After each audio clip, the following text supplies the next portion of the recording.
Hey all, Justin with Hope of Ruth Ministries here. Today I want to share something with you that God had shown me throughout this last week. So I like to develop web pages, do a bunch of different coding, and I was in the process of, or actually started really, this web page as a personal project, just to gain more knowledge and experience over it and probably add it to my portfolio. Anyway, so I started creating this thing and it started, turning out the way I wanted to. It was shaping up. It was looking good. It was functioning the way I wanted to, and until it wasn't. Then I came across a function on my web page that wasn't doing what it was supposed to be doing. It wasn't functioning properly. So I went back to my code, started digging through my lines of code, trying to figure out where I went wrong. And I came across a spot where I added an extra character that didn't belong there.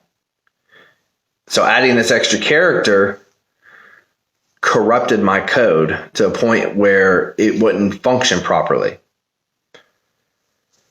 So I thought, okay, well, that's fixed. Let's move on. So I moved on. Later in the week, I came across another issue.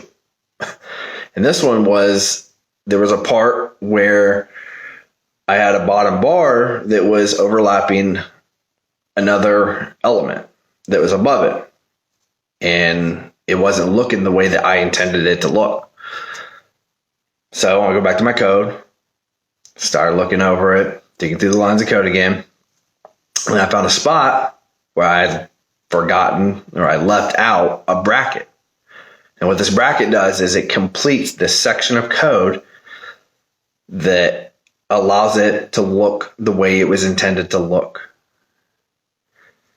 So I just kind of thought about it quite a bit, and God, just kind of showed me that it's the same with us. I thought, what does our code look like?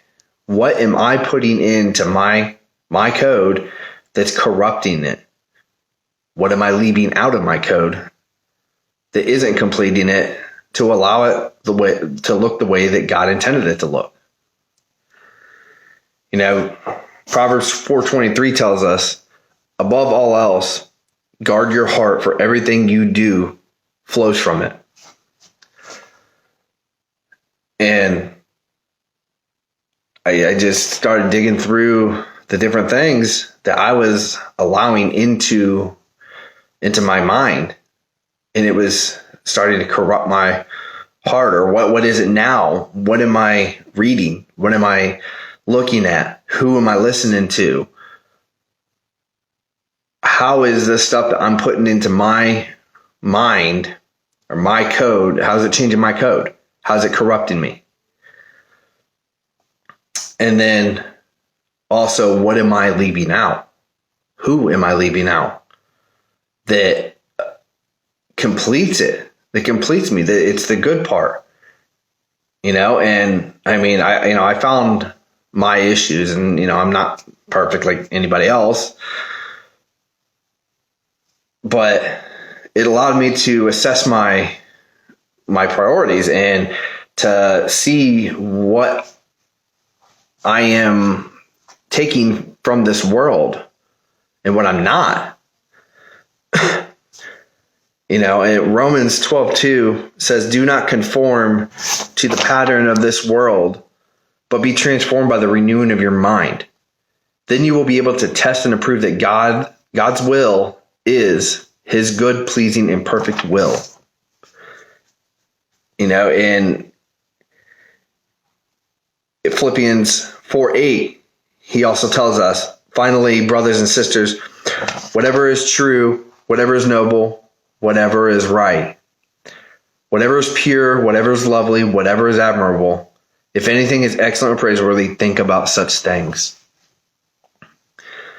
So we should be dwelling and thinking and reading and listening to the Word of God, to his teachings, those are the such things that I want to put into my code to complete it. And the extra things that are corrupting my code that I don't want in there, like things of this world, what I'm watching, what I'm listening to, and the things that I do, that I speak about. So I guess really just what I really want to share is what's in your code. What are you putting in your code that is corrupting you? What are you leaving out that isn't completing it and allowing you to look the way that God intended you to look? And I mean, it's all I really had to share. I hope it's something that can speak to you guys, because to me, honestly, it's kind of a serious thing. It really is what determines what we're doing and what's flowing from us and how we look. Do we look like Christ, or do we look like the world? Because we're called to look like Christ and be apart from the world. Anyways, so, we're here 7:30 most nights. We have church service live streaming on Saturday nights at 8 o'clock. I hope you can join us. Thank you.